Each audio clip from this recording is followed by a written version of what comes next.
karui adalah berita yang mengalami stunting dapat bagi stakeholder apabila terjadi kekurangan gizi dan berat badan yang tidak ideal dapat menyebabkan stunting.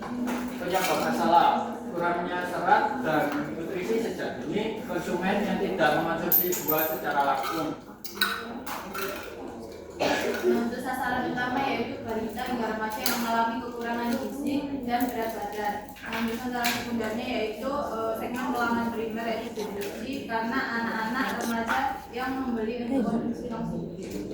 Selanjutnya yaitu segmentasi konsumen dan personal. Untuk kelompok utama yaitu balita dan remaja yang mengalami kekurangan gizi dan berat badan. Kelompok berikutnya yaitu segmen pelanggan primer yaitu personalnya yaitu usia 5 tahun. Untuk contoh bidang dan alternatifnya yaitu balita dan remaja akan memperoleh gizi yang cukup yaitu BD emosional yaitu sebagai balita hingga remaja yang memperoleh nutrisi dan berat badan ideal serta BD sosial sebagai balita dan remaja yang mendapatkan gizi dan nutrisi.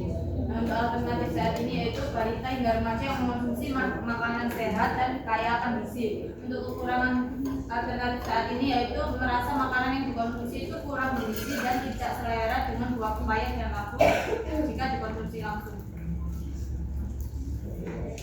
Solusi kami yaitu menghadirkan puding buah bergizi dari labu dan juga pepaya. Untuk teknologi inti atau metodologi yaitu kami menggunakan teknologi fortifikasi pangan, metode low head processing untuk menjaga nutrisi pepaya dan labu serta pengemasan jika berpikir.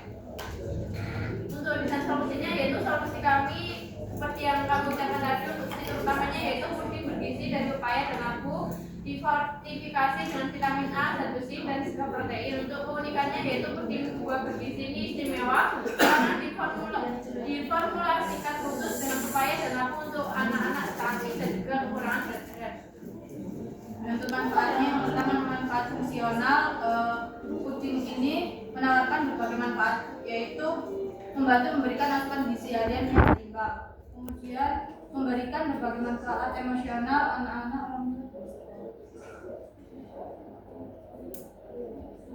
Untuk pesaing langsung yaitu pesaing langsung supaya jadi ini memiliki pesaing yaitu milk grass, Yupi, permen jelly, buah mata, usan manis, jelio, mondo, haribo, well, Yupi dan mas dan splatter jelly yang secara tidak langsung yaitu snack sehat, buah potong, yogurt, biskuit anak dan granola. Untuk langsung pesaing di Indonesia yaitu pesaing upaya jelly di Indonesia yaitu Gel, Yupi, permen jelly, buah mata. Tidak langsung pesaing di Indonesia yaitu snack sehat, buah potong. Langsung secara langsung yaitu pesaing global Jelly O, Mondo, Haribo, Wells, Yupi dan Mars. Untuk tren menguntungkan untuk format prototipe fisik berupa puding pepaya labu dalam kemasan sederhana untuk disajikan rasa dan penerimaan. Untuk fungsionalitas disertakan dalam prototipe puding mencakup rasa dan tekstur kandungan gizi utama serta kemasan higienis setiap tahap.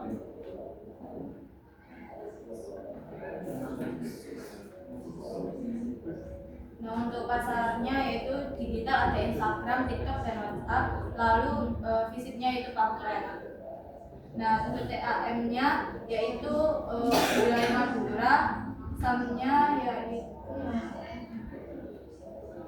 Pembayar Jati Madura 381 miliar per tahun dan SOM-nya 10 juta.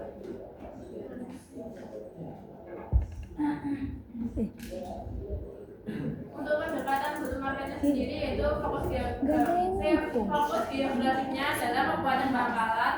Lalu untuk saluran pemasaran yaitu Instagram, TikTok dan juga WhatsApp. Saluran pemasaran fisik yaitu pamflet.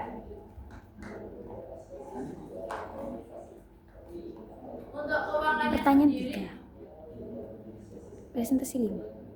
Untuk keuangannya sendiri yaitu model pendapatan melalui model e-commerce dan juga model berlangganan. Untuk penetapan harganya itu setiap cup harganya 5.000. Untuk proyeksi tahunan pertama memperoleh 50 juta. juta dan operating profitnya sebesar 29.700.000. Untuk biaya dan pendapatan ini melalui mulai dari startup hingga operasional itu sebesar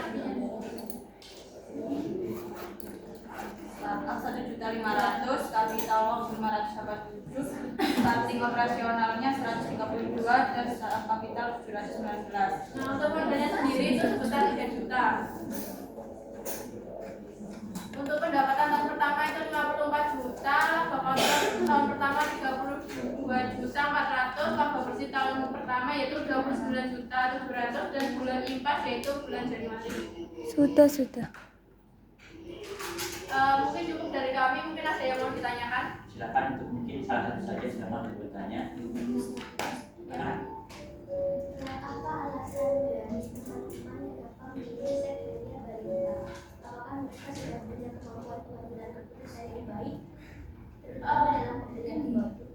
Pemasarannya kita itu ke ibu-ibunya, jadi mungkin nanti pas kayak ada kumpulan ibu-ibu PKK, terus kayak ada acara di balai desa itu kita mengenalkan produk kita. Selain untuk balita, kita juga bisa menggunakan pada remaja buat remaja yang kekurangan berat badan gitu. Mungkin ada tambahan? Cuma ini aja, sepengalaman saya tuh segmen konsumen itu target pasar kamu. Kalau kamu sudah menunjuk balita, kayaknya dia tidak punya pengambilan keputusan yang baik dalam pemberian produk. Saya ingin menambahkan lagi teman-teman. Target pasar teman-teman, target pasar sasaran konsumen itu adalah orang yang akan membeli produk kalian. Jika kalian menargetkan adalah balita ataupun anak usia 5 tahun, tentunya logikanya aja mereka tidak punya uang buat membeli produk kalian. Jadi siapa target pasarnya? Kalau saya rasa ya ibunya, atau enggak ya kakaknya, atau enggak siapanya, keluarganya. Yang nantinya itu bisa menjadi target pasar potensial dari usahanya kalian. Ingat, target pasar ini bukan orang yang mengkonsumsi, tapi orang yang akan membeli produknya kalian. Saya tanyakan dia, apakah ada yang ditanyakan lagi teman-teman? Silakan.